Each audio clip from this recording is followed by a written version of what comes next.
Turn the mic on, we're good.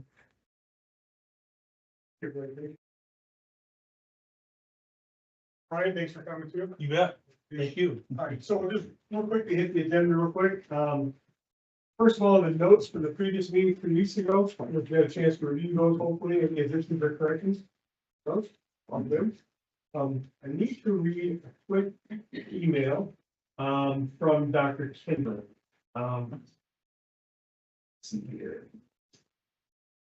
His written understanding was the committee would meet 4 to 5 times, however, there's much more work to be done, and in order to use the heads of the committee, given the time commitment and my obligations to my job, along with other community and state commitments, I need to pull away from the committee. Basically, Dr. King wanted to read notice, and this was a couple of weeks ago, that he was just, there's too much of a time draw for him to step away. He had Don as well. Don had asked him to join, so he, came out with us. So I'll just share that with everybody. Public comment. Now you, Brian, you're actually. Seeing that, we'll move on. Brian, the floor is yours. Okay.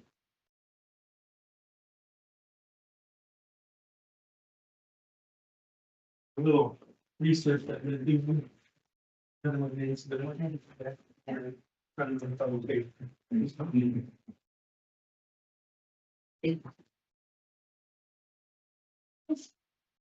Right. I have enough. It's your reading. I have my copy. Okay. All right, well, thank you very much. I've been doing a peer comparison for our finances committee. I started by doing a 6 county comparison. Decided we're going to do, 19 to 31,000 because those are the counties closest in our size range. But then I got to thinking, that's a pretty small group. So I expanded it to 11 counties and took the 5 counties bigger than Yankton, the 5 counties smaller than Yankton. So I put Yankton right in the median position there, the exact middle in the sorted database. So we'll start off that first page. Our general fund budget is right where we should be, I guess. We're right in the middle, median at $14.5 million general fund. In terms of our road and bridge budget, 3 are lower than us, 7 are higher. And then in terms of the amount of cash that we assigned to the 2026 general fund budget, 6 had a lower amount, 4 had a higher amount. And then in terms of the percentage of cash we applied to the general fund budget, we were right in the middle again at 23%. Next deck down there is property taxes for general county purposes. 3 were lower, 7 were higher.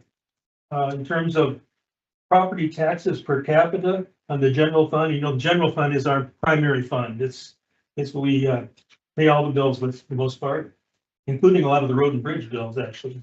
So we are the second lowest, and I think that's excellent. Hughes County is just a few bucks per person lower than we are at $349. We're at $352 per person. In terms of the general fund, start of the year, end of the year, 2025, we had the second lowest to start the year, and we had the second lowest to end the year. And then in terms of the general fund shift, we did have a deficit of 600,000 last year, not the 3 million sometimes here, but 600,000, which is not good, but I think it's correctable. And in terms of that, only 4 of the 11 counties actually finished with what you would call a surplus. 7 of us were in negative territory, and several of them were quite a bit deeper negative territory than we were. So going to the next page. This is a new one. I didn't have this one completed yet for our finances task force, but this shows the amount that our 2 main funds, general fund and road and bridge funds, changed from 2025 to 2026. Now I'll just cut to the chase here. 10 of the other 10 counties, their combined road and bridge and general fund budgets all went up, which is not unusual. Most budgets do go up. You have cost of living and insurance increases and things of that nature. But we went down 3.7 million, which is frankly what the state auditor advised us to do last year, because we had increased our road and bridge spending and other spending, but primarily road and bridge spending so much that we could no longer sustain it because we started it when we were getting COVID money.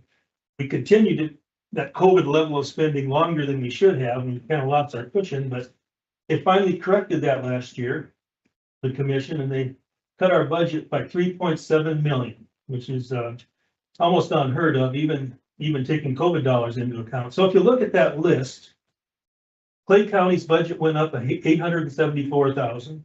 Unions went up only 15,000. Hughes went up 154,000. Beetle 708,000. Davison 488,000. Lawrence went up 855,000. Coddington 844,000. Meade 4.8 million. Brookings 1.4 and Brown 5.4 million. I presume those two that are in that 4 and 5 range, there's still some COVID money at play there, because that's quite a jump. All right.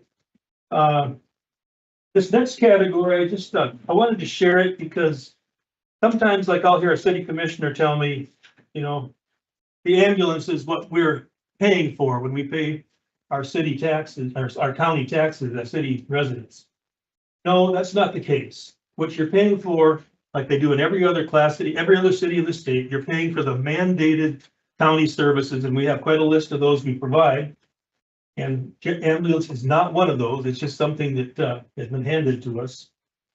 So if you look at this, it shows the amount of property taxes we collected for ourselves. And in Yankton, that was 9 million last year. And then it shows we collected 28.3 million property taxes for other governments, that being the school district, the cities, the towns, townships. And then we also collected 10.2 in shared revenue for those other governments. And in this case, that second column includes money that we gather for the state, we collect for the state and send to them. So we had a combined 38.5 million in funds we collected for other government. And that's one of the things I talk about when I say what we provide for, with the bang we're giving you for your buck on the county tax dollar. One thing I think is confusing about that collected for others, though, is I've heard from some folks that they're under the confusion that if you're within the corporate limits where there's a separate levy, that comes out of the county's portion, so that, if I live inside the city limits, I would pay less taxes to the county. The reality is there's two different levies. The one levy applies to everyone. The levy for municipal taxes applies only to the folks in the city limits. And sometimes with a pie chart, I think some folks have become confused in thinking that the city takes municipalities, whether it's the city of Yankton or any other municipality, takes the bite out of county revenues, which is not the case, but I think confusing to some people. Yeah. All right. Property tax comparison on the next page, the white page, third page. I guess the number I'm going to focus on here, and I'm going to really go over these things quick. I'm not going to dwell on every number on these sheets. But if you look at the Yankton column, it shows that we collected 4.4 million in county owner occupied property taxes last year. And then the next column shows what our estimated revenue might be if we enacted that half-cent sales tax from Senate Bill 96. And it's almost the same amount. So we could almost wipe out the county portion of our owner occupied property taxes. Now I need to make it clear, that's not going to mean no owner occupied taxes at all. It's going to take about 27% of the total down, because that's what the county share is about 27%. About 56% goes to the schools and another 13, 14 to the cities, and then some other smallers. But that would be significant, I would think, if we could reduce our owner occupied burden to the taxpayers by 27%. I think it's worth looking at. County debt, Yankton County is actually in pretty good shape here. Buildings wise, we're in excellent shape. If you look at this list, a lot of the counties are dealing with new building projects that have been quite expensive. Clay County's new jail cost them 40 million. That's 40 million in debt.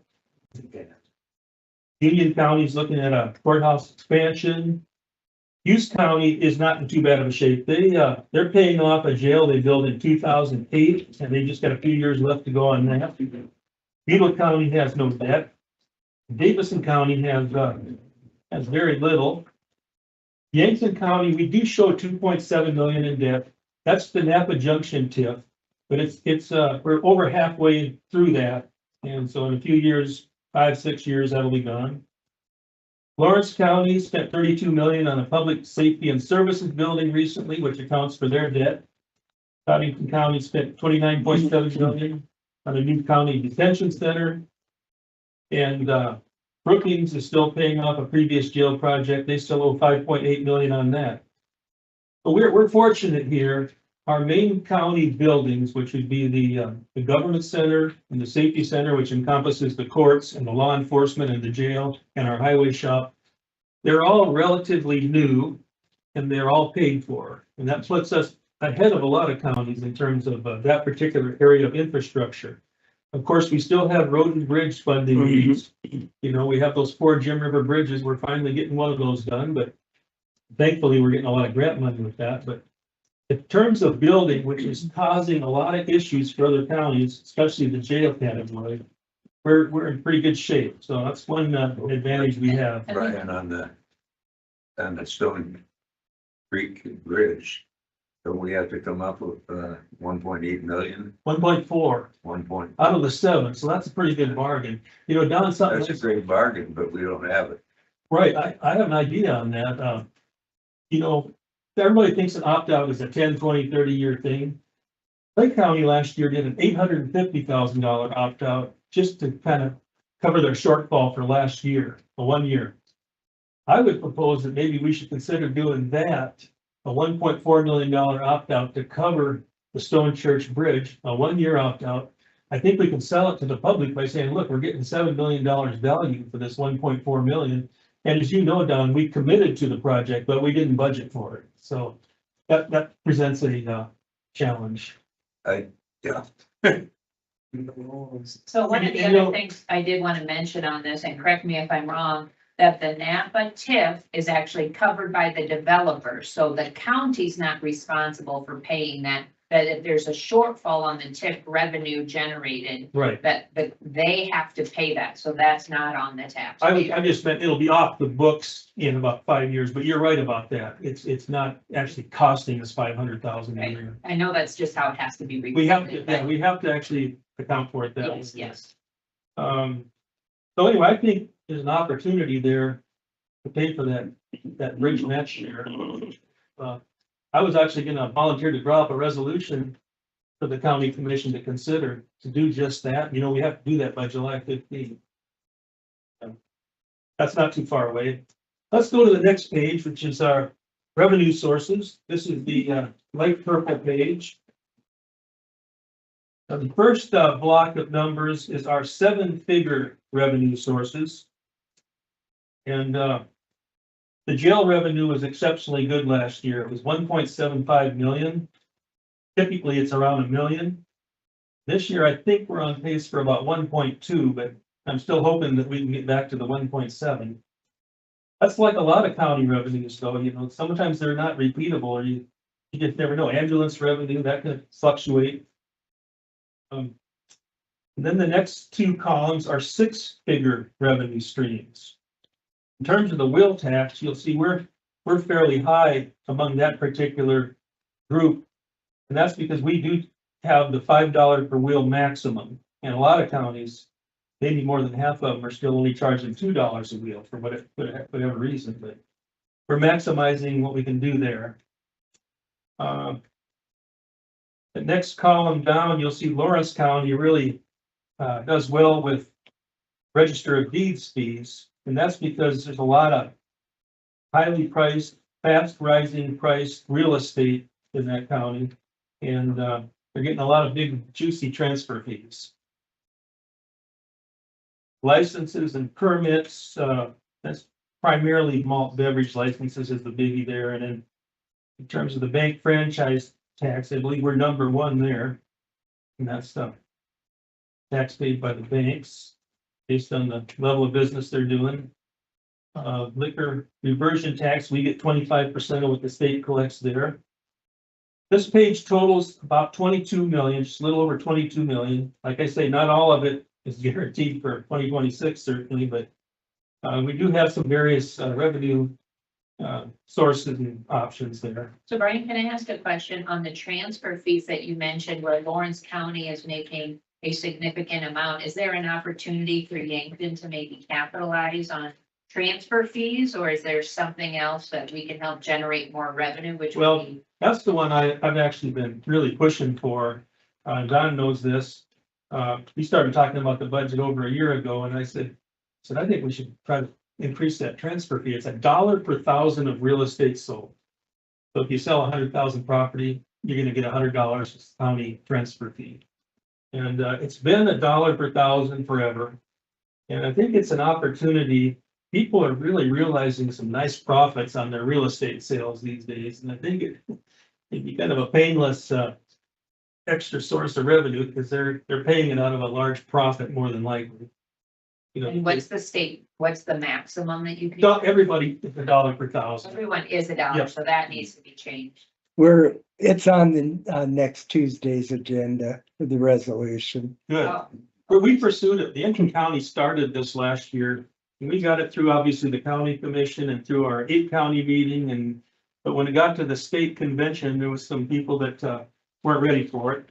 So we're gonna try again, right, Gary? Yeah, we're trying again. If we achieved 188,000 last year in transfer fees. So if we increased it to $2 per thousand, which I don't think is unreasonable, you can see we'd be up there, what, 370, something like that. And if we increased it $3 per thousand, maybe that's where we should start, and if the legislators say it's too much and we'll go back to 2 and we haven't lost anything, we've still gained poker. As a revenue source I didn't see here, have any of these counties, I know Yankton County has not adopted the statutory road and bridge levy. No, Have any of these other counties adopted the statutory road and bridge levy? Hutchinson has, which is not on here.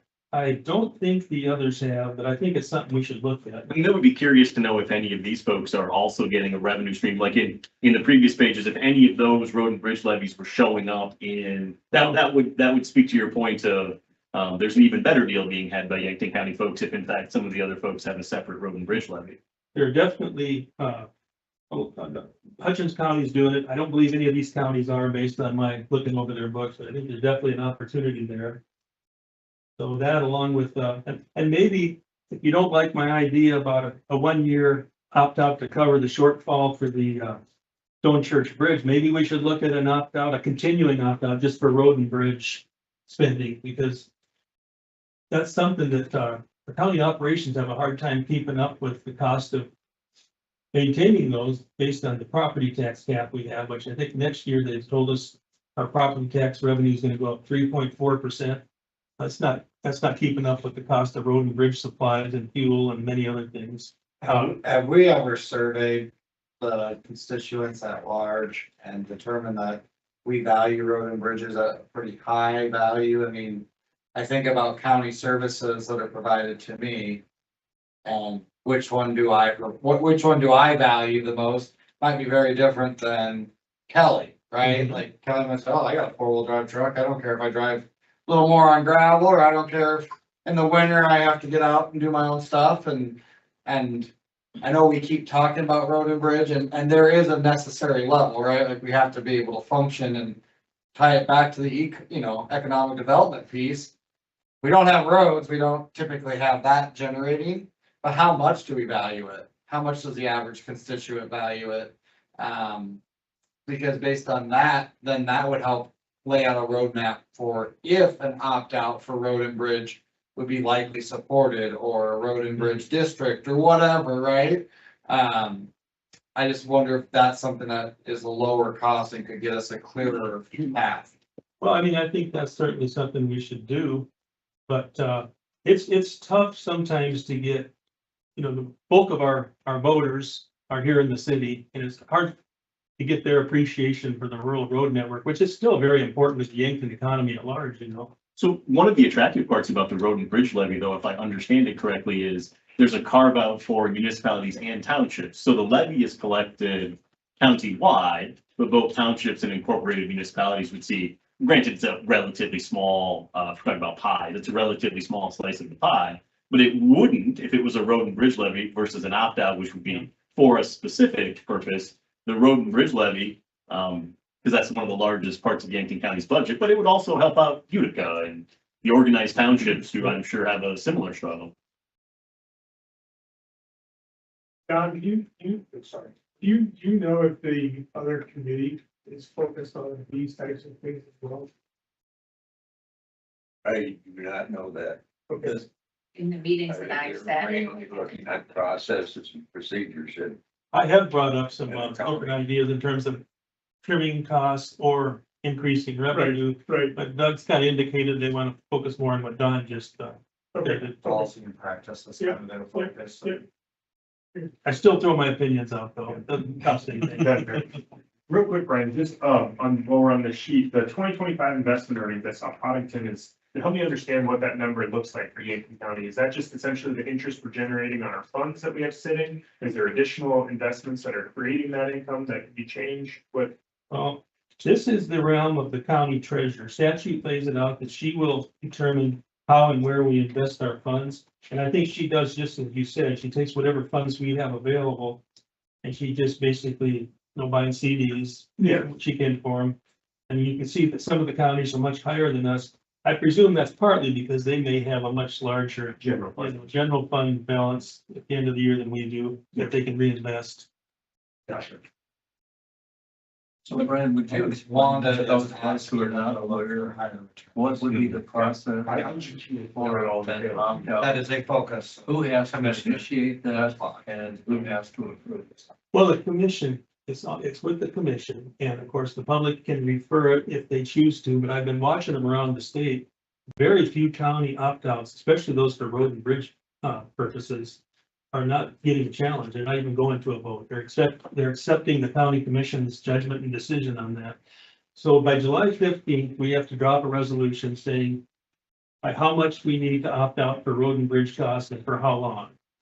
And then the county commission passes that and signs it before July 15th, and it's submitted to the state, and unless it's challenged, it's gonna happen.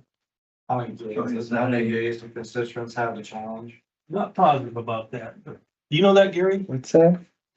If we were to pursue an opt-out and commission voted to approve it before July 15th, how long would voters have to challenge that in terms of referral? Yeah, I'm not sure. I think it's only about 20 days. Yeah, that's the typical. But mathematically, just trying to think, because if you know going into the budget season, that it's good, right? That helps you guys. with Absolutely, yeah. That side of this. That's a good time to have it, July 15th, but that precedes any provisional budgets or anything. Correct. Yeah, back to. So the next page is the yellow page, it's kind of a mix of things here. The more revenue streams there,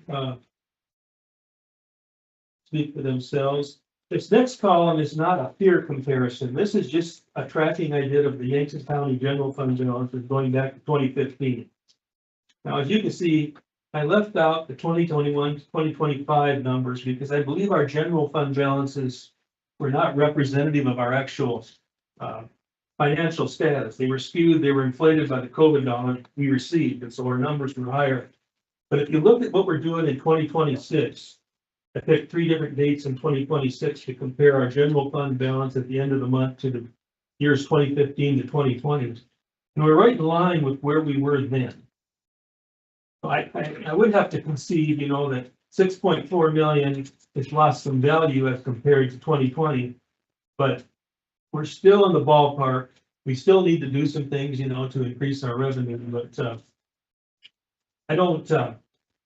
I guess I don't agree with the people who say we're gonna run out of money this year or next year. Miscellaneous items, I just wanted to touch on one thing here in this.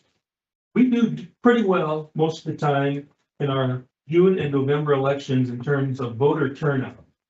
As you can see, at the 2024 general election, we had 74% turnout, which was number one, not just in this peer comparison, but I think among a lot of counties. And the primary election turnout last week was 45.7%, which you can see is also quite a bit above the area counties and the counties in our size category. All right, we'll go on to the blue page. Okay, per capita and percents. What I did here is I determined that, we determined the cost of general government per person, public safety cost per person, and health and welfare cost per person. So in terms of the costs of general government, which is a lot of what we do at the government center, we were the second, we only had two that were lower than us. Beetle County was lower and Meade County was lower, but I think ranking third is still, an example of pretty good efficiency. Those counties that are lower than us are notoriously frugal.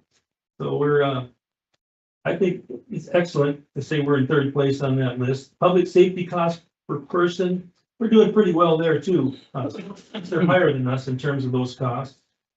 Health and welfare cost per person, you will see that we are far and away the highest. Give anybody a chance if they want to explain why that is. We're the only county in the state that funds an ambulance service. And that's why we're so high in that category. We're $80 per person. A lot of the others are around $10 or so per person. If we were. So where do they qualify then, the ambulance fees? What category do that go in if they're outsourcing that? Well, I don't know how they determine it. I know ambulances is factored into that particular. That's actually a number I got from the county had a Green Book publication last year that had this particular row of numbers is where I got those. A lot of them I've calculated myself, but these are from that study, so I can't tell you, Nancy, exactly how they account for, but most of them don't have any ambulance costs or very little. We'll get to that here, but at one time, up until 2000, the city was a participant. They were a partner in terms of the ambulance service. Prior to 2000, the county paid for the ambulances and the ambulance people were county staff. And then the city's responsibility they took on was to house the ambulance service, which we did in City Hall for many years. We had a couple of parking stalls there where we double parked our ambulances in the southeast or the northeast corner of the building. And then we had a small office space. In those days, our crew was probably 2 to 3 people. And of course, the crew grew, the service demand grew, and we just could no longer operate out of that very tiny area in City Hall. So we pursued the Wallbaum building in the year 2000, renovated that, and although this is where we're sitting right now, and although some think this building is starting to get outdated, well, it was an old building when we built it. We did put a decent amount of money into renovation. And it may not be ideal as far as some people are concerned, but it's a lot better than what we used to have. It's paid for. I'm curious there, and I know you didn't put the number together. Do you suppose that's gross rather than net? Because I know that it's odd for a county to think about an ambulance as an enterprise, but it's sort of more like an enterprise because it's one of the few things that collects a fee. But I'm guessing that doesn't include any, maybe it does, but I'd be curious if that's a net or. Like I said, I didn't generate that particular number, but I would think that they would be accounting for revenue in there. I'll try to find that out. Could be. Because it's a cost per person, and so in that case, you would normally count for both revenue and expenditures. Contingency, you'll see we're at 500,000 on that next box below. And this is what we use to, with any departments that go over budget, this is where we take those overruns and fund them from. And we're kind of in the middle. As you can see, some counties have a much smaller contingency. One has a much larger. 500,000 is enough, more than enough most years, but some years it might not be if you had a disaster. Right? Budget for elections, HR budget. People have been asking, do we need an HR person? Well, I can only say that very few counties have an HR office. Meade County does. In fact, they actually have 1.5 staff. The other counties do not. The auditor takes care of that responsibility. So in conjunction with department heads, how it normally works is the department heads do their own hiring, and then the auditor's office takes over when it comes to benefits and handling orientation. Brookings Commission Assistant does HR too. Okay. Davison County, you'll see, does have an HR budget. There's a bit of a story behind that. Well, a year or so back, they decided they needed an HR person. So they combined the auditor and treasurer positions, and then they used that FTE opening to create an HR office. But the voters ultimately rejected that change. And so now they're back to where it was with an auditor and a treasurer, but they're giving the auditor's office that 60,000 to help pay for the costs involved with HR. That was the salary of the HR person, I believe. Technology budget, we're somewhat in the same area as others. However, Lawrence County, you can see, values that quite a bit. They have 5 staff in their IT department. Meade County has 2 staff. The rest of us contract with different firms and pay anywhere from 100 to 225,000 for those firm services. I was gonna say Cottington County does contract with an outfit, Multi-Business Solutions, to do some of their HR work. And what else did I want to share from this? Okay, as far as county manager, that column, you see a lot of zeros. But some of the commissions, some of the counties do have commission assistants in this list. The Meade County Director of Equalization actually serves part-time as the commission assistant. I think she splits her time. It's probably more so Director of Equalization, but she puts a significant amount of time into the commission assistant role also. Lawrence County, their state's attorney actually serves part-time as a commission assistant. Or is that, I should find that, I don't know if that's the state's attorney or if that's an attorney that takes care of this and other things. Yeah, I think it's the state's attorney. Okay. And, of course, our zoning administrator, Gary, he serves part-time as a commission assistant, so helps the commissioners gather information they need when they're making a lot of the decisions they're faced with. Going on to the next page, the pink page, we have the highway department. Shows the number of county road miles maintained. This number, as I understand it, excludes road district miles. These are just miles maintained by the county highway department in each of these counties, and it doesn't include, we have 12 road districts in Yankton County, and I'm not sure if they're all about a mile long, but those miles are not included in that list of county road miles maintained. We, right in the ballpark, I think, in the middle there, in terms of FTEs and expenditures. County commission, you will see, we have one of the lowest paid county commissions in the state, and definitely the lowest in this survey. They only make 16,000 a year, so it's a thankless job. It doesn't pay well either. On to the next page, bail and juvenile detention. Our Yankton County juvenile detention budget has increased quite a bit. In fact, it's increased like 103% since 2023, but costs have really not increased at that level. So that may be an opportunity to look at maybe a smaller budget number. You never know. I mean, it's one of those unpredictable things. The high year we've had was 288,000, which was 2024, $288,000 to have our juveniles stay overnight in the Minnehaha County facility. But 8-year average, I believe, is about 160,000.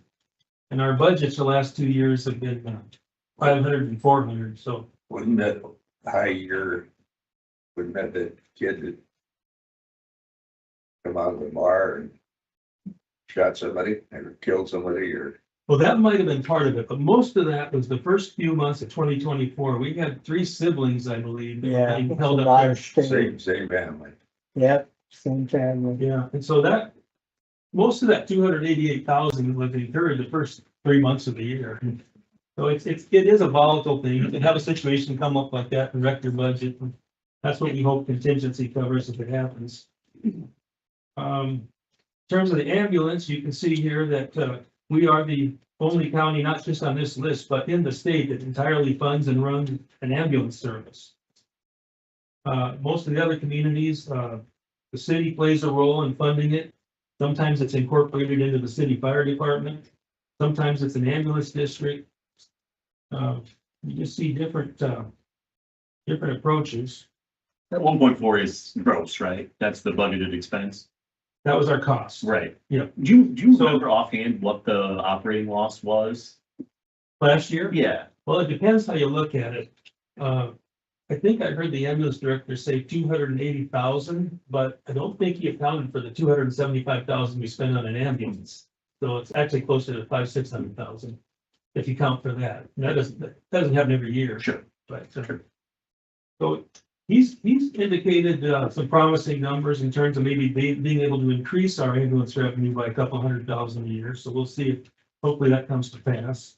I'm thinking if that was 200,000 as an operating loss, the cost per person, since it's offsetting, we got what, 23, about 24,000 in population, right? 23.5. Yeah, so it'd be around $11 per person. So I'm wondering they probably did gross when they did the other calculation. Which calculation is that? The expenses per person, which would absolutely be right. Or your health and safety. Okay, yeah, I mean, I I'm thinking they did, which makes sense because, I mean, at that point, whether you're considering it like an enterprise or, because I'm sure that, for the individual departments, any revenue is a general fund.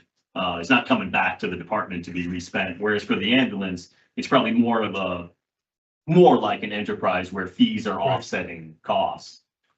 Just like the municipal water service has a lot of expenses offset by revenues. You'll see a lot of the counties, not just on this list, but in other areas. They're generally, depending on the size of the county, either running a volunteer-based ambulance service or an ambulance district to pay for the cost.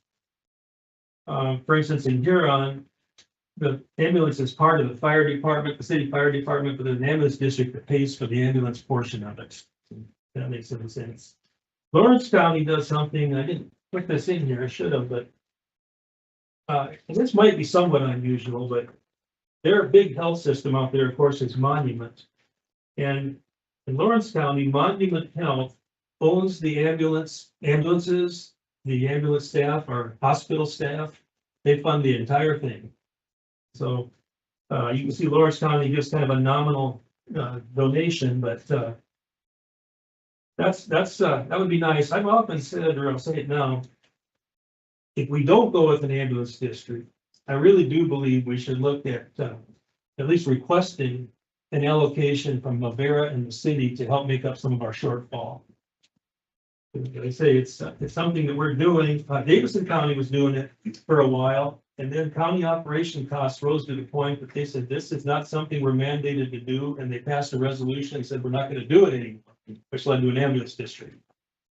They partnered with another county, didn't they? Yeah. They did it, Hanson. yeah.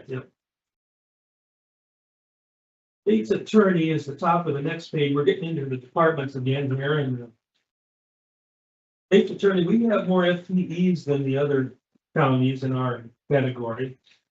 And by the way, you'll see some of these are 11 county breakdowns, and some of them are still 6 counties that I haven't updated yet. But our state's attorney's budget has gone up quite a bit in the last 5 years. It's gone up about 80% in the last 5 years. I understand they've added a position or two and they increased salaries, and I understand they probably even deserve those salaries, but that's just faster than it's sustainable based on our income limitations and I'm sure they're aware of that. Sheriff's budget has gone up 200,000 a year each of the last 3 years. And then look at that first page, we had whole counties, their whole budget didn't increase by 200,000. And ours has been doing that 3 years in a row, but I think there's young department heads, and I think they're getting a greater understanding of that we have very limited revenue, and hopefully that'll come into line with what most county departments do, which is, I think a lot of them try to stay around 4% or less if possible. I just finished my budget for the year, and finished it after Michelle Gokin told us 3.4% is the most we're going to grow in property tax revenue next year based on the formula, unless we opt out. And so I said, well, I can't in good conscience come in over that.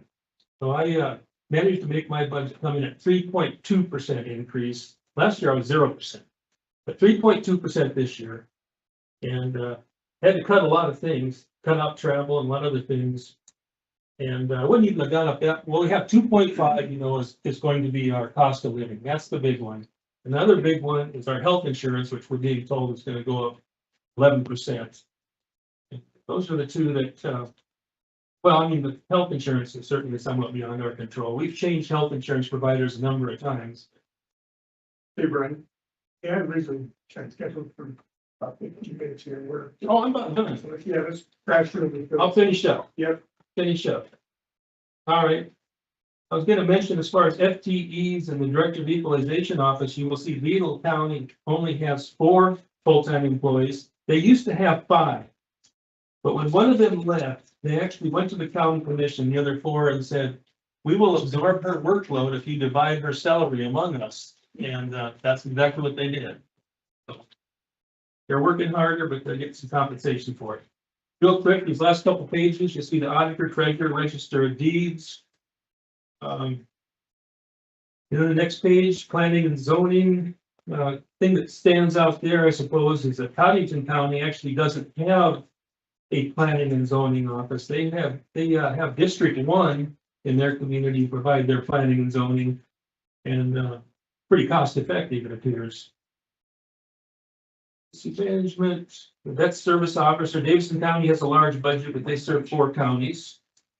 And the rest of that is just some census data. You can look at your leisure. But thank you very much for the time.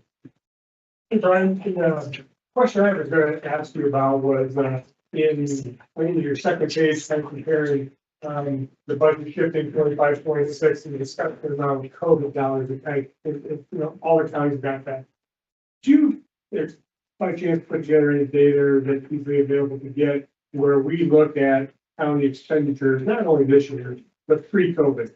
Go back to, 17, 18, 19, pre-COVID, what were those spending levels like? Yeah. Because I see it in a lot of conversations with people about how we're doing compared to other counties that are our side, this and our demographics and so on and so forth. But it's like, part of me's like, I don't care. What was it like compared to 7 years ago? Because if all the counties jacked up their spending significantly, and none of them have brought it back down to a level that maybe we're where they were pre-COVID. And I'm not saying that we can, but at least that's a reasonable thing to look at. You used to typically see a county budget increase from year to year of about close to 4%. During COVID, that went up quite a bit, quite a bit. Now I think the department heads are understanding that we need to go back to that 3.5 to 4% area in order to be sustainable. Well, I'll take it a step further, in the industry I worked in, we had a substantial drop off when COVID first hit in terms of revenue, top line revenue just fell off. And I mean, I furloughed 2,500 people in a week, and it was a scary time, probably the worst, darkest days of my career there. And then shortly thereafter that, as we started gaining more understanding in mid 2020 and later in 2020, the business started coming back. And all of a sudden the demand shot up, our normal, growth was about 10% a year. We dropped off, shot way up high, and then we came back down. And a 3 years later, we're back on that 10% where we were for the prior 10, 15 years. We're back to had more diesel, back on. And in my perspective of spending here is that you're on your 3 or 4% growth rate, and then we shot like this, and now we're trying to get back to 3 or 4% growth rate. We took a step function jump. And we're staying here instead of coming back down to here. And nobody likes to hear cutting costs, and I get that, but I question, those things that we stepped up, are there not opportunities to really take a look back and take some of that back down?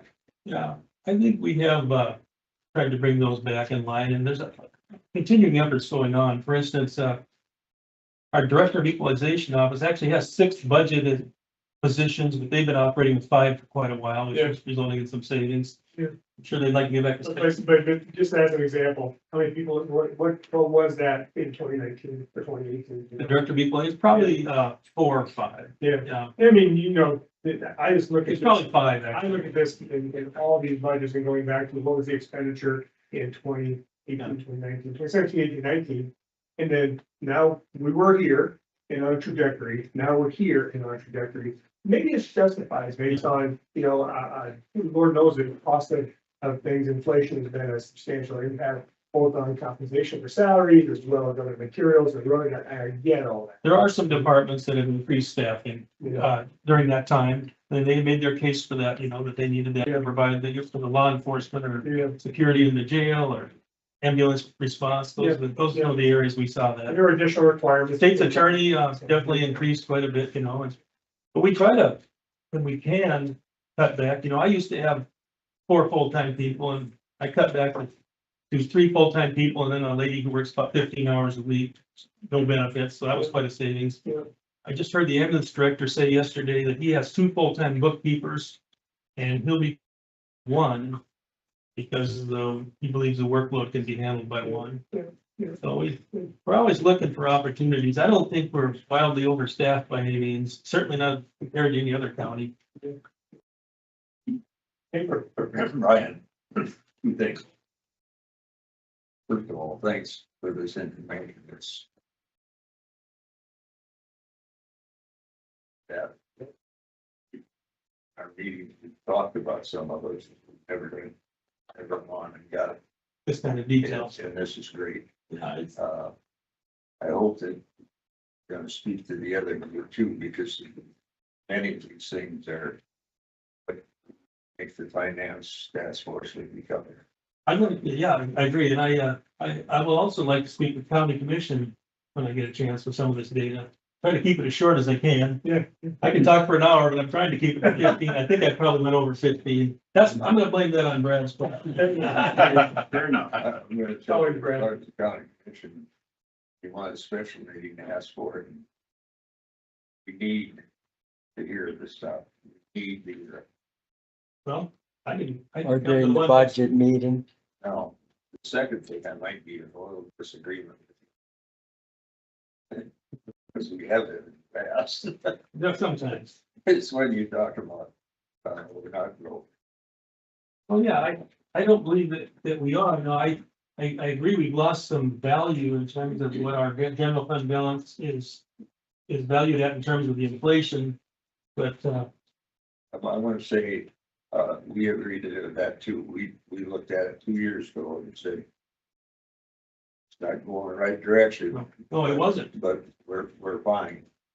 What I'm saying is, I think you said we probably won't run out of money for 1 or 2 years. Well, Or 3, or 3. I'll explain why though. Well, you know, it's $70,000 per million Yeah. that we don't have to spend the next year. Well, I'm making that statement partly based on the idea that we're gonna make some improvements in terms of revenue production and maybe even efficiency. But I wanna, that idea that we're running a $3.4 million deficit, I know where that came from. Situated by another number, and it kind of added together. So Jeff Schaefer told us we needed to cut our spending. He mentioned road and bridge spending, but last year, your commission took the bold step of cutting our budget, our general fund plus our road and bridge by $3.7 million. Had you not done that last year, I would agree with you, we have a $3.7 million deficit. But when you took that action, that really improved the picture a lot. We had a $600,000 deficit. Now, as far as some people are saying the fact that we carry over $3 or $4 or $5 million and we're putting that in the budget means we're the deficit. $3 or $4 or $5 million always has been there at the end of the year for us again. It's just kind of a shuffling of the money. So we have a starting point for some revenue. I don't know. And I mean, I don't know for sure that we're gonna have that much at the end of the year because when you cut 3.7 million from the budget, you're not gonna have as many unspent budget dollars. So I've been watching the budget very closely. I always watch my own, but now I've been watching all 30 county budgets every month. And it's tighter than it's ever been as far as people staying within the limits of their budget. In fact, some offices are, like, for instance, we just got through 41% of the year through May. And there's a number of departments that are over 41% of their budget spent. So that's a concern, but I'm hoping that the commission will tell them, you gotta find some ways that you gotta live with that budget. And another issue in that, I'm not gonna take either side of it now, but the ambulance issue. uh, people are gonna pay for it one way or another. Right? If it doesn't come through the county, it'll come through an ambulance district. And they'll still be paying for it. So then, my opinion, question that's important is, do you lose enough control of service to the customer that it makes it worthwhile? Well, we don't, That's kind of what this task force. as far as how it would work operationally, I sure could say if we'd have to figure that out, but I'm just looking at it from the standpoint of, we have very limited property tax revenue. And that would create a different stream of revenue to fund that particular service, so it wouldn't be pulling away from money we might need for the jail or if would have been highway. I do think we need to consider all this. I'm like, this is awesome. I've never had this granular look, but ultimately, this group needs to look at that other picture. So, I mean, we all have our opinions on the ambulance, we all have our opinions on this, that, and the other thing. But I do want this group to spend, assuming Kelly agrees, the next remaining 30-some minutes talking about how we're breaking up and we are looking at the economic development piece. And how it feeds up to this is definitely super important, and how this feeds to that, you know. We just want to make sure we refocus. Good news point. Good stuff, Yeah. The economic development, I understand what you're talking about there, but it's all about revenue production also, and that's why I wanted to throw out some ideas as far as an ambulance district or an opt-out. Yeah. I don't know if that's something that you feel would be within your role as far as making recommendations, but I'm hoping the commission will do some of those things. Well, I appreciate it. I appreciate it. You're taking the time and effort to. You bet. You wanted this one? Yeah, thank you. Yeah, it's always interesting to me. I love looking at numbers. I've gotten into a habit now in the last couple of months. I was looking for some new number to compare. It's to be I think we're doing pretty well in terms of efficiency. Obviously, we need to make some changes in order to be sustainable long term. Thank you. Thank you, Brett. Appreciate it. All right, so I would like to take, time here remaining, I provide a list, everybody, this is the one I emailed out, it's pretty much gotten back. Paul, for me this morning, today. That's the list of items that we have as, today from the last two meetings that we had. And, my objective here today was to, categorize these and start to prioritize, so that we can start picking off the top, handful of projects, 2-3 projects to start putting some real effort into and push them uphill. I'd like to start that. Nancy, I know you threw out a concept. Did you send it to everybody or just? No, I sent it to everybody, Okay. but it was a long time ago, so I had to pull it up to see what it even says out. Yeah. So, if you don't mind, Nancy, I mean, we can, is anybody else done some categorization stuff? Mike, I think you did as well in the prior meeting. You had some thoughts on categorization. Well, I'll just say I kind of support Nancy's because it's the type of action that they follow under, so I think that's a cool way of categorizing. Right. Do you mind? You have yours, you pulled up? Yeah, so basically I took all of the things that were on this document and then tried to figure out what did they go under. So I came up with the category of policy. Nancy? I'm gonna write it. Yep, go ahead. So policy, a category of planning/financing.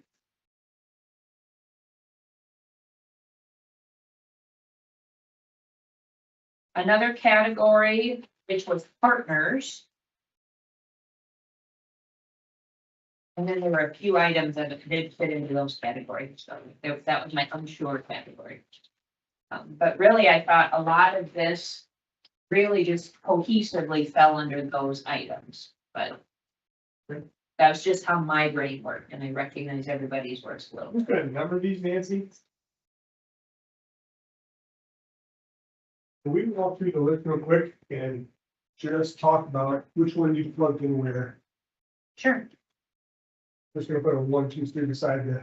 And this is open for discussion and debate, so Right. feel free if you don't agree with my suggestion that we want this to be a dialogue, so, under relaxed restrictions, that I put under policy, in that entire list. Develop a comprehensive plan, that was under planning and financing. Business incubator district was partner. Expand inmate population, that was one I didn't know where it went. Because I didn't really know what that meant. Because I wasn't sure if we were gonna incarcerate more people or make more money off the people we were incarcerating. I just didn't know what it meant. We just put it in a parking lot. I think you want more federal. I think it was Like, more, yeah, partnership with more the outside, federal prison, I believe was yeah. the intent of it originally was how do we partner with the federal prison to bring more inmates, or how to make Yankton more attractive for them to continue to grow the facility they have anchored in our community. So if we're just talking about the federal prison camp and how that all works in, that would then fall into the partner category. How would that? I don't know if I would, It could increase. I thought it was jobs. other I don't think counties it's gonna- too myself, but yeah, and I suppose you may not want to limit it simply to the federal inmates, because Yeah. the state obviously has a facility here too. So I mean, I would presume somebody was thinking there are jobs that come with corrections, and maybe the better way to, it's opportunities in corrections. I mean, we're not, maybe that's what folks were thinking. Yeah, I just don't know where the conversation brought that up, but. I like what you said though, Brad, so we're gonna change that term, expand inmate population to, I mean, maybe it's jobs in corrections, or maybe corrections is one of the industries that. And I'm not saying whether I think that's important enough to be its own category or not, but I think categorizing it as corrections makes more sense than expand inmate population. I wrote down rural corrections industry We already have So where are you putting it? in 3. partner.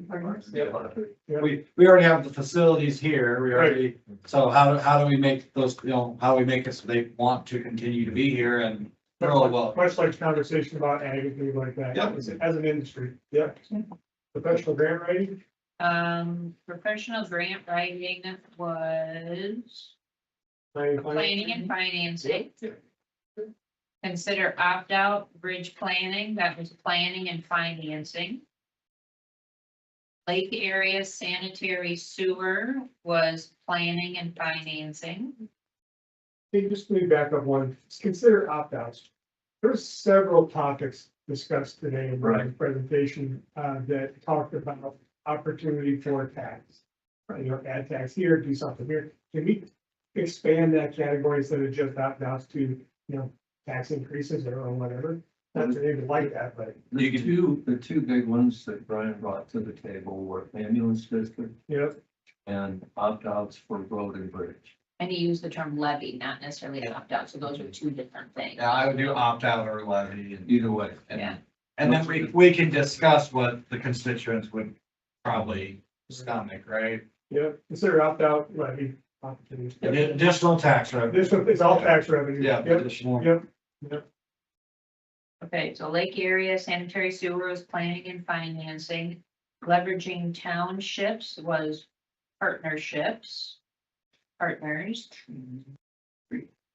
Utility review. This is- Planning and this is- financing. This is, it's capacity and, yep. Dark Sky International Partners. Tourism Partners. Utilize Napa Junction. What's that? Oh, gosh. Oh, it's under partners. It's under partners. Sales tax owner occupied was, Should we consolidate that with the tax? Probably. You can put those together, and even he talked about transfer fees and things like that, so. I'm gonna consolidate those two. GOED would be partners. Leverage Missouri River would be partners. Data centers, I put under partners because the county's not doing that on their own. They need someone else if that's the process they want to use for development. Agriculture is partners. Learning loss. Retention of graduates, that also is partners. Regional success is partners. The can bottle tax rebate. Going Throw it in the taxes. Yep. Yep. Yeah. Awards for investment. I put that under unsure, I didn't know what that meant. It was in. Financial grant, the grants are county-led financial programs that support. So if someone develops, what can we do? Can we give them a grant? Can we give them delayed? So like incentive? Yeah, incentives. The naughty eye. Yeah, I said it. yeah, I'm sorry. The whole- My name's not on the ballot, but I said it. This whole thing works on incentives. So then Is that under planning and financing, or is that under policy? It probably would have to be, Well, okay, a lot of things that are planning and financing are fine there. We need- yeah, they're on. So let's just put in category 2. Okay. Yep. Uh, Tourism, that was kind of we had mentioned tourism on the other side already, so that was a duplicate actually. County and citizen owned charging stations, that I put under partners. Comprehensive planning. Planning. Greater flexibility with variances, that is under policy. Ensure zoning practices. I put that under policy. Yeah, it's. True and total cost impacts. I put that under policy, but wasn't sure if that's exactly where that should go. Largely, correct me if I'm wrong, Michael, that was, an understanding of, in development, we do may have more upfront costs versus the benefits and so on and so forth. So understanding the timing impacts of the. Well, life cycle cost, total cost. Yeah. Was that a policy or is that a planning? I think it was, Dan was talking about law. Or wait a minute. Well, he was talking about in reference to hog barns, and it is the revenue generation for Right. the county is based upon the utilization of the roads, that cost benefit I think that's analysis. So policy. if that's how you're using that potentially, but So that almost falls under any of them. Any, you know what I mean? It's more It's gonna be all- saying, this happens for any other of the subjects on the entire sheet. When you look at any kind of presentation, any kind of project we want to push uphill or recommendation we want to push uphill, part of that's going to be probably somewhere along the lines of a 10-year look at investment and revenue. And understanding how much of this is going to come on the front end and what the return is on the back end and risk and so on and so forth. some of what You guys read the article about the, finance people, their task force, but the ambulance director made that point, which is that, yeah, we can cover our operating costs, but what do you do 10 years later when we have to buy all new equipment? Yep. He said we should capitalize that over the full period of time, and I think that's what this is talking. Well, some of it, when Dan was talking about that, I felt he was talking about it as a policy. So if we're going to allow a certain type of business to come in, I'll use quarry as an example, that there's going to be a lot of heavy road utilization. Is there a policy in place that a road use agreement would be charged X because it's this? Yeah. And so it wouldn't be if you were putting a new daycare or a new retail place out there, that policy wouldn't come into play. But if there's a certain amount of road usage, heavy road usage, that something else gets triggered. That's why my thought of putting it. Let's as start in policy. policy for now, but I think it's going to migrate its way into all of our discussions. And then the last one was discretionary formula, which I felt was policy.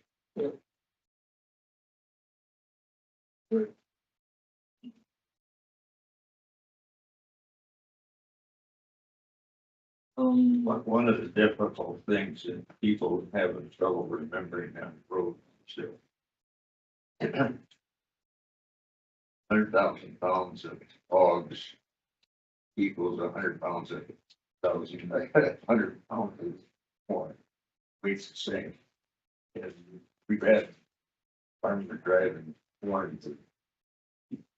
Yeah, I'm not saying I agree with the statements that were made, but that was the tone of the discussion at the last meeting or the example utilized. Do not say that that's good policy. I'm not at all implying that. What it is it just talks about the usage case. So if tomorrow morning I build Walmart Supercenter, not on a state highway, and I'm gonna have warrants that require a traffic sign, is the county going to pay for my for my stoplight? Or am I going to be paying for my stoplight? Or 100 homes. Or 100 homes go in off of a county road, and now we warrant a different type of intersection, or maybe even a roundabout, right? Like, just because, where does that come in at? And that's the point, it's usage based, and those decisions need to be based on usage, and so I think it truly is rooted in our policy, because Brad's 100 homes and my Walmart Supercenter should be treated the same.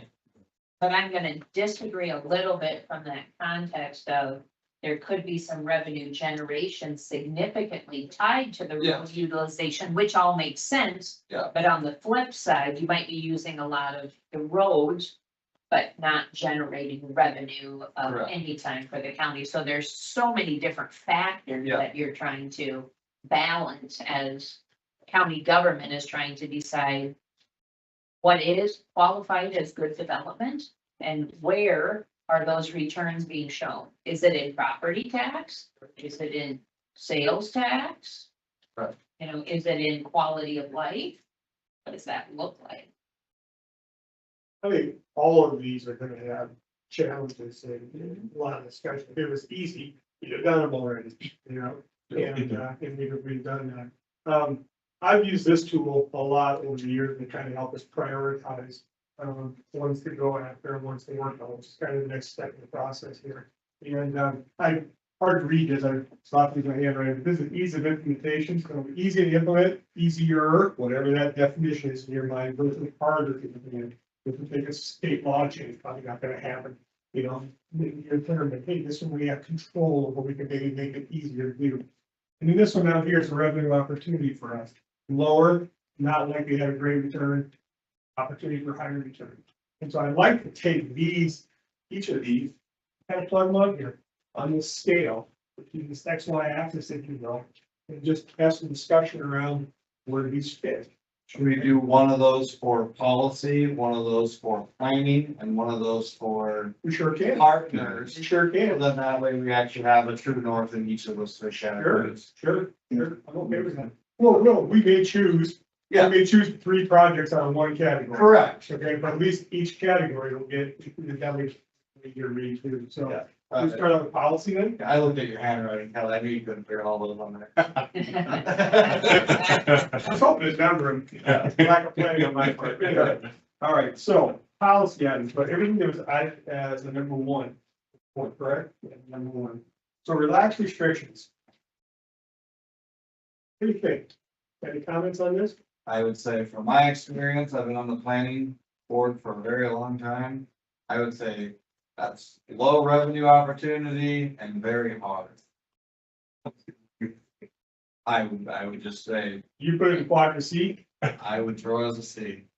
And I would say that depending upon not just limiting it to these 4 things that are in there as far as the revenue generation. Yep. I think as far as property tax opportunities, there could be, I would put it not in the low category, I would be more likely to put it in category D. As opposed to C, because I believe that property tax is one of the main goals that we have in this committee. But I mean, some of these could generate significant property tax. I want to give Don a minute to talk, because when you talked to me the first time about getting on this thing, in our very first meeting we had, you Sam, you were there now, it was like, here's the zoning book, do this, and that's what this is. In my mind, that's what this is, and so that was a priority in you guys' mind and Dan too. I mean, what's your thoughts about where looking at relaxing restrictions in all the different sectors and so on and so forth, where does that fit on your mind, Don? So that's a good way to go at it. I got an idea, cause I just looked at the whole policy list. Yep, Maybe we need to do one for A, being specific as to what that means. One for energy and wind solar, which we just experienced, and we kind of know what the expected revenue gains were, and we know how hard that piece was. We can look at lot size, put that somewhere on there. Lot size from what we experienced would definitely be easier than wind and solar. For sure. So you look at the policy list, it is pretty small. Even greater flexibility with variances. What type of variances are we looking for the greater flexibility with? They will fall in different places on that grid. We're not gonna get super granular, but I would say if we do relaxed restrictions on confined animal feeding operations, we know that that particularly is gonna, in my eyes, is going to be hard and low.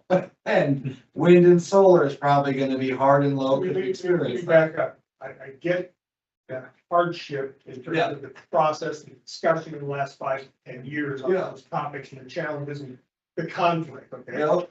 Hard, I agree with you 100%, hard. But is the revenue part, is revenue lower, or the revenue high? Protection I found for, like, wind farm, it's like 500,000-600,000 a year. In my mind, that's a higher revenue. Us, I don't know, that's just what I had no clue. I don't recall that, but That's what I recall as well. We had conversations about that and private different times about. You talking per unit, Pardon? you talking per I'm just talking overall. wind tower? you have to use project because Yeah. making it a unit Yeah. is way too specific and Right.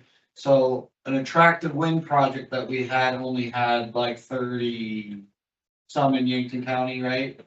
But you might be right, like if you draw the threshold for revenue, I mean, 500K, that's, I'll have to go back and look, but if it's truly that, yeah, then I think it is Yeah. high and hard. Yeah, So one of the things that I'm struggling with internally, when we talk about revenue opportunity, I recognize we are sitting here and talk about the revenue opportunity for the county. But what about the revenue opportunity for our citizens of someone who, I'll use Hog Barn as an example, that's the way to keep their family farm having multiple revenue sources to keep that afloat.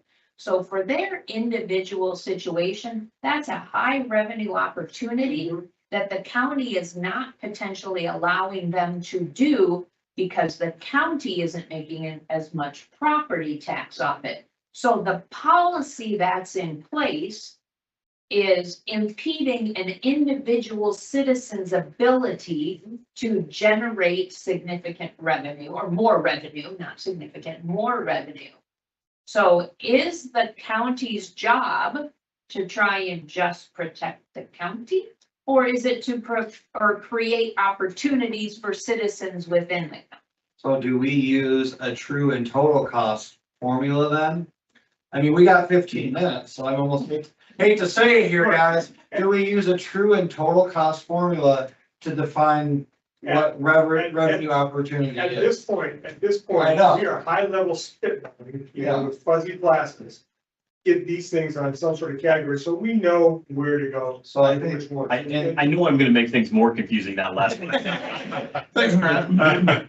There's also the externalities and businesses that come along with industry. So Absolutely. there might be 1 or 2 or 6 confined animal feeding operations that might result in, and I'm not saying that it has to be a confined animal feeding operation, but those could result in a development inside the city limits that supports them and is in fact a $6 million project, even if the individual other things are not. And that's the complexity of the growth of any industry, is what comes along with that industry and what does that also push up if you're talking about true and total costs, and that's hard to predict, right? I mean, you look at folks who've developed dairies in other parts of the state, along with them has come processing and other industries that wouldn't be quantified in the initial expansion. Now, and I know that we're talking about, Road improvement. yeah, but we're not talking, I mean, and I don't want to say that's just fixed on confined animal feeding operations. That's if you're approaching any industry that has an opportunity to grow. I think though, ease of implementation for the county, revenue opportunity for the county, is our fuzzy lens for today. Yeah. And I think down the road is where we really, but for today, I almost think we have to put for the county. So the ease to implement relaxed, restrictions for the county is planning and zoning. We'll rewrite it. We'll read it a couple times in public, make a recommendation, move on, right? The revenue opportunity for the county is taking lower assessed land and making it higher assessed land.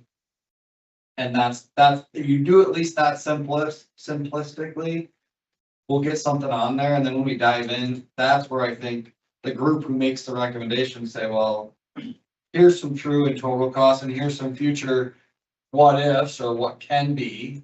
But for today, I would say we have to use the word for the county just to help us get the stuff up on the board. Let me throw something out there. Philly has an excellent model here that we can use to categorize each of these items on the list. We are not in 12 minutes going to be able to accomplish that goal of this meeting. However, everybody here now sees how we are to think about these things.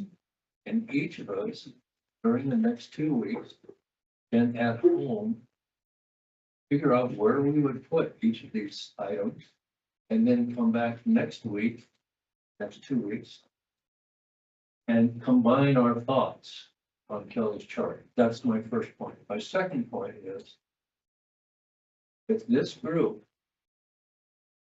decides to redo the entire last 5 years of battles over CAFOs, wind farms, solar farms, etc., we will completely destroy our credibility with the people of Yankton County.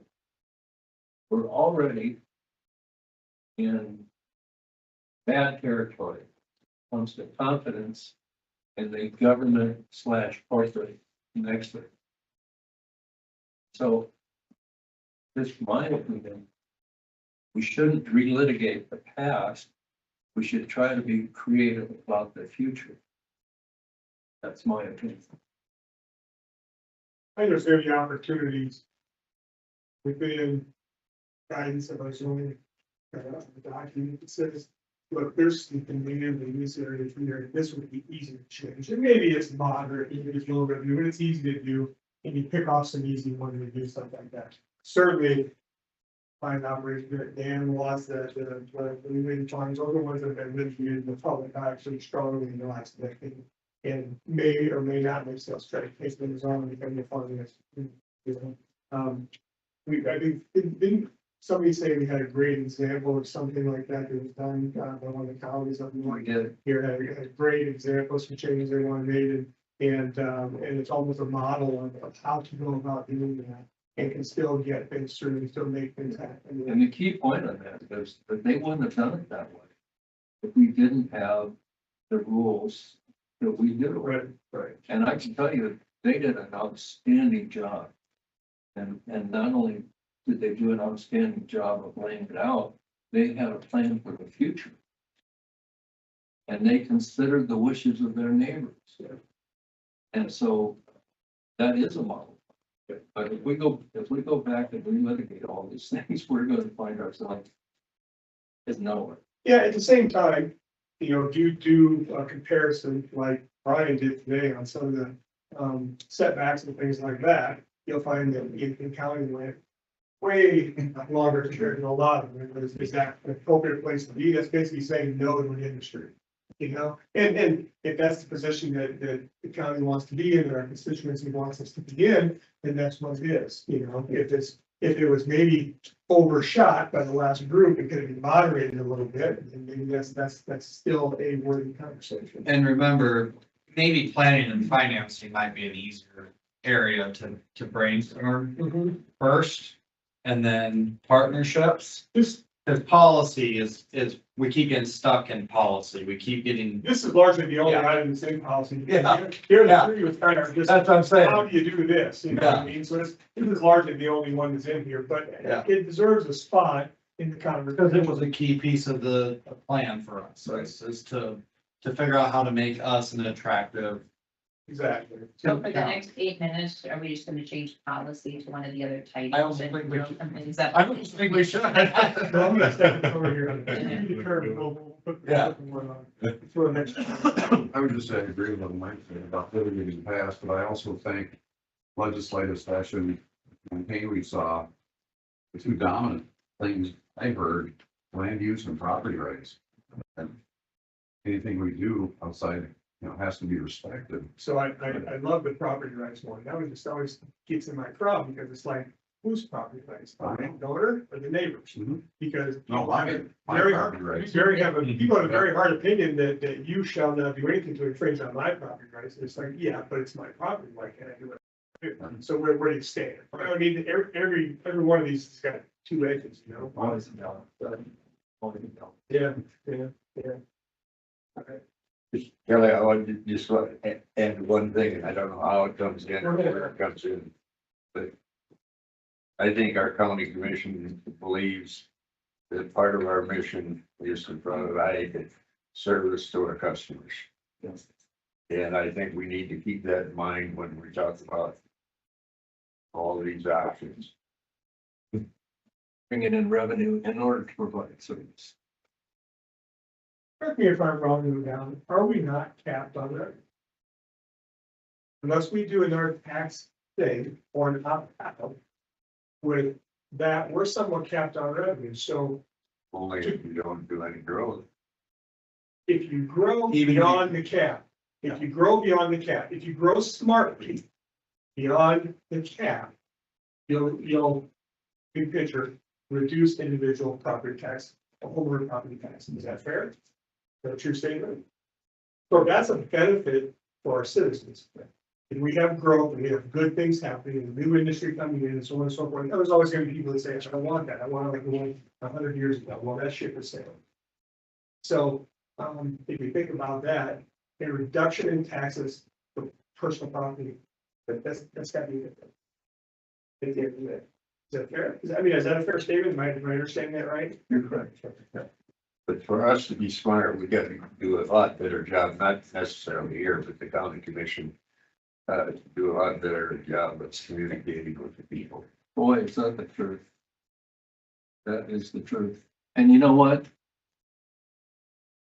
County Planning Commission this week, Tuesday night, if a bomb had gone off in that building, the only people killed would have been the commissioners. Nobody there. So if people want to have a voice, they should show up. But people won't. I mean, they just won't. Well, they will if they realize what the consequences are. Only when it's So paid. here we are right now, and Randy's the only guy from the public in the room. Why is that? This meeting was publicized. Well, and I think too, the part of that is just, being a younger person, how are people consuming that? Like, I did not consume one piece of information in the last 2 months that would have told me anything that this meeting is happening, had I not been, asked. I know. Well, it's in his newspaper, that's what.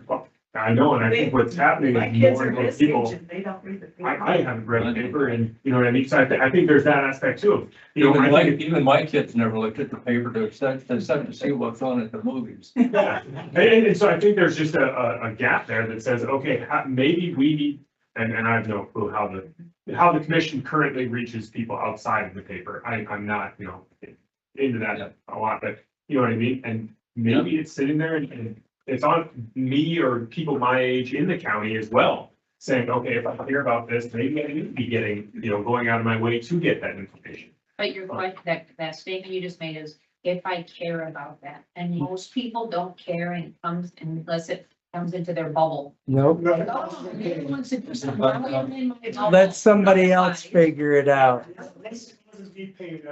Let somebody else do it. That's why people aren't showing up, because you've been elected or appointed to do a job. Don's been elected to do a job.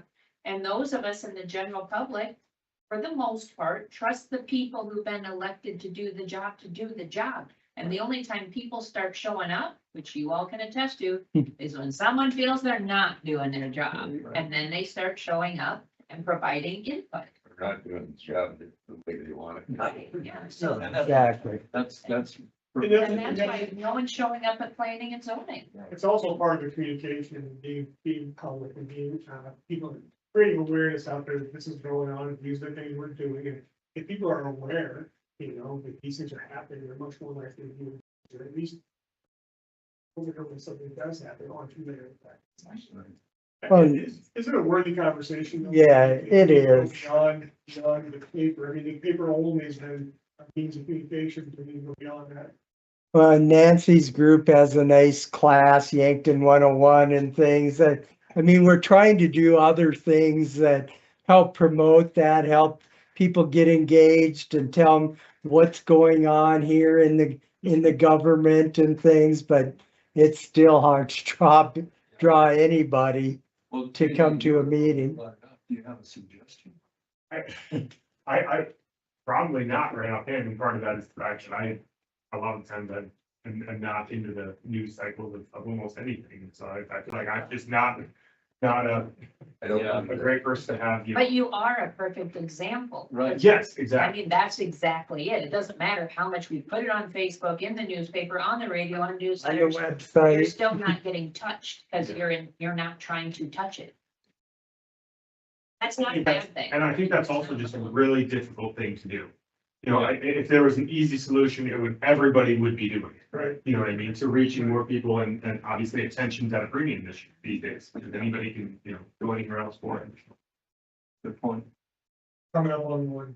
So I like Michael's suggestion about, if everybody could, take the list and start putting your own thoughts on how that might fit. I'll try to, Help get our take discussion pictures in. of this and I'll try to, replicate it. You can read something on Canva and send that Oh, out, yeah. the template. Yeah. What, and real quickly, what some places do if you're struggling is give both category a number, right? So when you times the score together, you get a number, a composite, and then you'll be easier to figure out which one's easier than the others, right? Like, and that's how we do it at Tuxedo, at least, is ease of implementation, Yep. 1 through 10. Give that value 1 through 10, well, you want the highest score is your lowest hanging fruit, right? So I was thinking in my head, make a table with the categories, and that way if you have 5 things in policy, you can give it a 9 and a 6, and then that ends up being a 4 and an 8, right? Like, and then that way at least we know, and that's me, and then when you get here, we can still use this for visual, but we have some, numbers with it, so. That's how I would do it, that's how I plan on doing it, definitely. Bill, Zoom them all. What are we reading again? 2 weeks. So that way, that sounds right. if you let it, so yeah, here's the.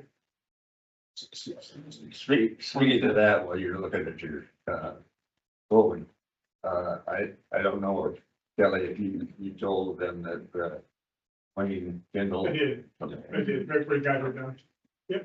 I got a quick question. I don't know who it would be best pointed at, but one of the things that I thought on the meeting was that SB 96 with the sales tax. How does that work on, being from the ag background, how does that work on owner occupied farm? Because I think about that and I think about the fact that, it would be reducing those property taxes. But I look at, let's say a person lives on a quarter of ground and they have a $300,000 house in there. Is that reduction off that entire parcel? Or is that done off of the resident or exclusion? It's zoned, Yeah. however it's zoned, it would be the zone owner occupied. So it's like ag owner occupied. Ag is different. Okay, and then this is part of HOA, the homeowner occupied is a category. So if you look at your tax form, Okay, you will see that itemized out there. gotcha. And If you click on where you're living, Yep. on Beacon. Yep. Yeah. It'll tell you, so a lot of the original farmsteads, Yep. you know, 80 acres, house and the 80 acres is one parcel Yep. that is unique identified as one parcel ID, and that is owner or owner occupied. Then all your other parcels that you guys have purchased over the years, Yeah, that's- they're A. Yeah. Now, some people have elected over the years to just break off the home in Yeah. acres, so then that unique parcel ID. Yeah, we have several places that are. Quote unquote zoned, and then being used as A for 70% of it. Yeah. So because of the subscription that we got into, I can go in and look more parcel specifically, and it would outline all that. Yeah, it's all, you don't even have to, you can have a meeting now. I just didn't know if we could give Yeah. that for every single Yeah, it'll break it up. on the Yeah. tax side. Gotcha. Yeah, so, I was just curious, because in my mind, I was, yeah, so that would still benefit, so that still would benefit that group of people as Yeah. well. I mean, the been a strong concern of, well, they're gonna spend less in our county because of the half-cent tax on Maybe. large. There's that hypothetical case. Yeah. Well, if they also live in the county and invested in that way, there would be a benefit to them. Or they live in this. Kelly, we probably should, get a hold of somebody that can sit down and go through everything that you're talking about on that Joe. It's pretty important. How things are taxed. Yeah. Yeah. I. If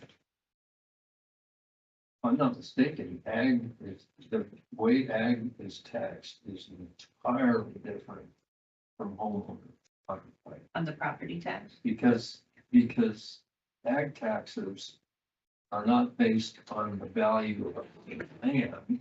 They're based on the productivity. Value. Yeah. Whereas my house is based on its market value. And that's totally different. yeah, that'd be a sense. And that's why you saw a whole bunch of people go away from having that quarter and the house as one. Yeah.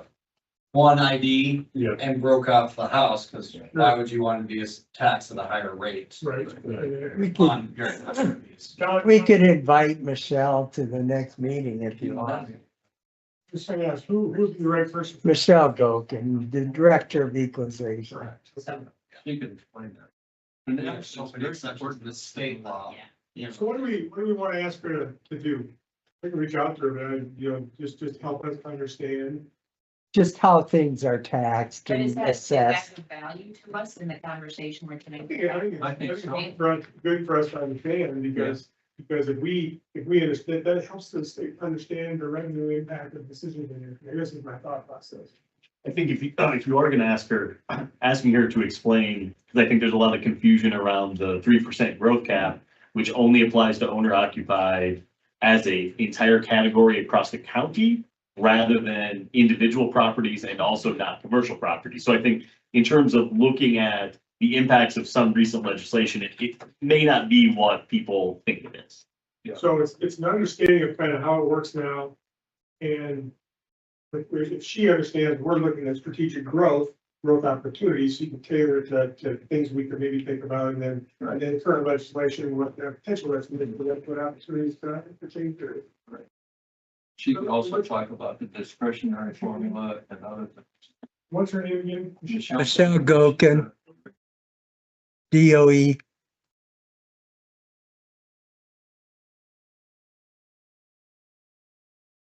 Department of Equalization.